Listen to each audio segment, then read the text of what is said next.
Seperti antum sibuk membaca SMS, WhatsApp, BBM. Coba lowongkan di antara waktu-waktu antum sehari berapa kali buka HP. Baca Al-Quran. Baca Al-Quran. 5 ayat, 10 ayat. Coba lihat nanti jeda waktu saja antara azan dan iqamah. Atau jeda waktu lagi nunggu azan kalau antum lagi di kantor. Atau jeda waktu selesai pekerjaan, duduk sebentar, habis minum air. Coba lowongkan waktu. Antara minum air, hitung detiknya pakai stopwatch. Minum air, anggap 15 detik. 15 detik antum pakai baca Al-Quran. Coba lihat berapa ayat yang antum dapatkan. Baca. Kalau tidak kapan nih? Ingat, dalam ibadah harus dipaksakan. Baru bisa. Kalau kita tidak paksakan diri kita, tanda kutip, tidak paksakan sholat malam, tidak paksakan berpuasa, tidak paksakan bersedekah, tidak paksakan mengambil Quran dari rak atau membuka aplikasi Quran di HP dan dibaca, tidak paksakan menjenguk orang sakit, tidak paksakan hadir di majelis ilmu, tidak bakal pernah bisa. Karena syaitan selalu menghambat kita. Allah mengingatkan dalam Al-Quran masalah itu. A'udzu billahi minasyaitonir rajim walladzina jahadu fina lanahdiyannahum subulana. Orang-orang yang jahadu fina artinya berusaha memaksakan diri menuju ke perintah-perintah kami, jalan-jalan kami, meninggalkan larangan-larangan kami, maka kami akan pandu dia menuju ke jalan-jalan kami. Lanahdiyannahum subulana. Kami mudahkan mereka untuk mengamalkannya. Karena prinsip dasarnya dalam masalah ibadah, ikhwan dan akhwat sekalian, sekali kita ketinggalan ibadah itu, sulit sekali untuk mengulanginya. Puasa Senin Kamis, kenapa antum gak puasa nih? Saya masih bingung kenapa ada orang gak puasa. Antum mati kalau puasa. Alasannya hanya karena panas, alasannya hanya karena kantor. Lalu kapan panas itu hilang? Gak bakal hilang. Tapi sekali Senin antum gak puasa, maka di buku amal antum nanti sampai hari kiamat kosong dari puasa Senin tuh, rugi sendiri. Ini butuh sebuah keyakinan, ada janji Allah di situ. Dan maghrib nggak kemana-mana, akan datang maghrib itu, akan datang maghrib. Kita akan buka puasa, Allah bukan menzalimi hambanya.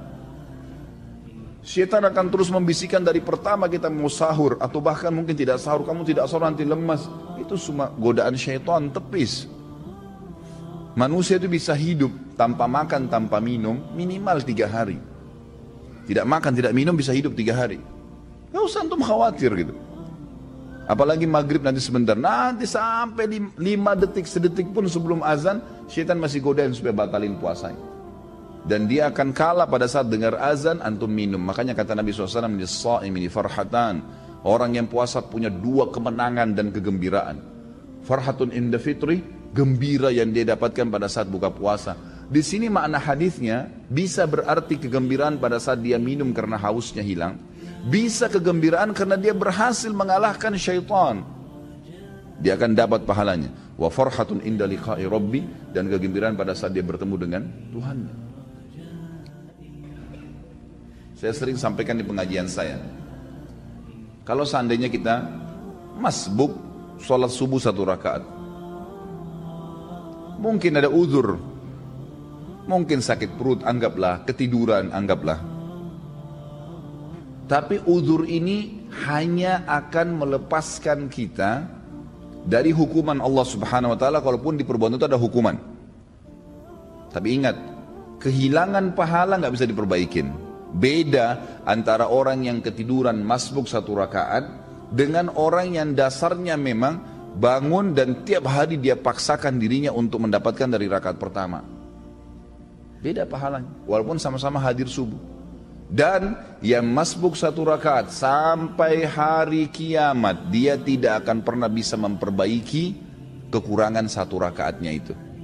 Coba kalau kita masbuk misalnya, pas datang imamnya sudah rakaat kedua, masih bisakah kita bilang, imam maaf kembali ke rakaat pertama untuk kita ikut dari awal takbiratul ihram?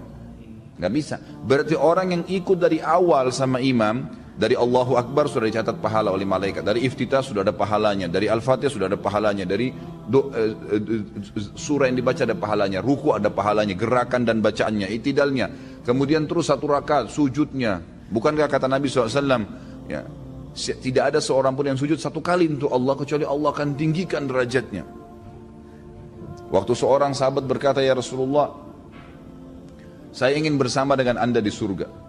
Kata Nabi SAW, ada yang lain kau minta? Dia bilang, tidak ada ya Rasulullah. Itu saja, saya ingin bersama anda di surga. Pandu saya untuk itu. Kata Nabi SAW, bantu saya agar kamu bisa bersama saya di surga dengan memperbanyak sujud. Sekali kita kehilangan sujud, tidak bisa diperbaiki. Nanti kita sujud memang. Tetapi kata para ulama, orang yang masbuk, yang dia dapat berjamaah, dapat pahala jamaah, gitu kan? Yang dia masbuk yang tersisa, itu akan mendapatkan pahala yang bukan berjamaah lagi. Artinya berkurang kan gitu. Dosakah dia? Tidak dosa. Nggak ada hukuman di depan Allah SWT karena dia ada uzur ya. Tetapi perlu jeli teman-teman sekalian memahami bahwasanya tidak bisa terulang peluang ibadah itu. Saya pernah menemukan seorang ibu dengan anaknya miskin, luar biasa pakainya saya lihat gitu. Saya habis ta'lim di kampung Melayu. Kemudian saya keluar, dia beri isyarat, minta uang gitu. Saya memang sudah niat mau membantu. Saya bilang sebentar bu ya, karena saya lihat ibu itu duduk di bawah pohon gitu. Saya memang sudah niat mau memberikan apa yang saya dapatkan dari ceramah diberikan oleh majelis ta'limnya. Kemudian saya sholat dulu bu, buru-buru karena saya takut iqamah, waktu itu sudah azan. Saya pun pergi ke sana, kemudian saya sholat berjamaah. Saya lupa nih kalau ada yang minta tadi. Habis sholat duhur, saya selesaikan juga sholat nafilahnya di situ ba'diyah duhur. Baru saya pulang, baru saya kembali. Mobil saya parkir kebetulan di dekat majelis taklim dan dekat pohon yang ada ibu minta-minta tadi. Subhanallah tuh saya kembali, tiba-tiba saya lihat pohon tersebut, saya teringat, wah ada tadi ibu yang minta. Mana dia? Saya cari nggak ada. Cari keliling nggak ada, sampai saya naik mobil saya 3 kali ikhwah sekalian putar balik di situ, nyari ibu itu mana, sudah nggak ada, sudah pergi. Pada saat itu subhanallah Allah masukkan dalam hati saya penyesalan yang luar biasa. Khalid, berapa menit tadi itu, berapa detik kamu korek kantong kamu untuk kasih ke fakir miskin ini. Sekarang dia sudah pergi, kamu mau dapat pahala dari mana dari orang ini lagi? 3 kali saya putar nggak ketemu sama orang itu. Semenjak itu ikhwah sekalian saya tidak pernah tunda. Kapan ada kesempatan tidak boleh ditunda. Karena ini tidak bisa terulang lagi gitu kan. Nabi kita Muhammad SAW dalam hadis Bukhari selesai sholat asar tiba-tiba berdiri dengan sangat cepat lalu melewatin para sahabat ke rumah beliau. Sahabat semua heran. Kata para sahabat yang meriwayatkan hadis ini, kami heran melihat cepatnya gerakan Nabi SAW. Gak lama kemudian sahabat masih berzikir, Nabi SAW kembali lagi dengan tenang lalu duduk kembali menyambung zikirnya. Para sahabat bertanya, ya Rasulullah, mudah-mudahan ada kebaikan. Kenapa tadi anda melakukan gerakan begitu cepat? Apa kata Nabi SAW? Perhatikan. Kata Nabi SAW, tadi sebelum sholat asar, saya sudah mengumpulkan sesuatu yang ingin saya keluarkan, yang ingin saya bagikan, saya infakkan, saya sedekahkan. Namun, saya tadi tersibukkan, tidak sempat saya keluarkan sebelum sholat. Maka saya ke rumah saya, kemudian saya membagikannya seperti yang saya inginkan, lalu saya kembali berzikir. Jadi Nabi SAW pada saat lupa ingat langsung menyelesaikan, lalu kembali lagi berzikir. Bayangkan ya, bagaimana cepatnya Nabi SAW mengerjakan sebuah amal soleh. Jangan ketinggalan ikhwah sekalian. Sibukkan diri dengan puasa, sibukkan diri dengan ibadah. Jauhi tontonan, jauhi dengaran. Tidak ada orang yang terbagikan syahwatnya tanpa sebab, tanpa pemicu. Dia tonton yang tidak benar, maka muncul syahwatnya, membayangkan yang tidak-tidak. Tidak mungkin muncul syahwatnya tanpa mendengar sesuatu. Tidak ada orang dengar Quran itu syahwatnya bangkit. Nggak ada orang hadir majelis ta'lim begini dan disampaikan ilmu syahwatnya bangkit. Nggak mungkin kan? Kapan syahwatnya bangkit? Kalau yang didengar itu lagu-lagu cinta, lagu-lagu yang tidak masuk di akal yang membangkitkan syahwat. Untuk apa ini?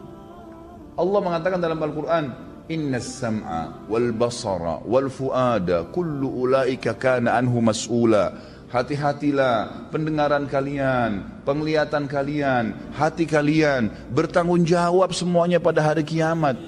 Allah nggak kasih kita mata ini untuk melihat yang haram. Allah nggak kasih kuping untuk dengar yang haram. Allah nggak kasih lisan untuk mengucapkan yang haram, tangan untuk menjama yang haram, kaki melangkah yang haram, kemaluan ditumpahkan yang haram. Allah kasih kita fasilitas untuk lihat yang baik, telinga dengar yang baik.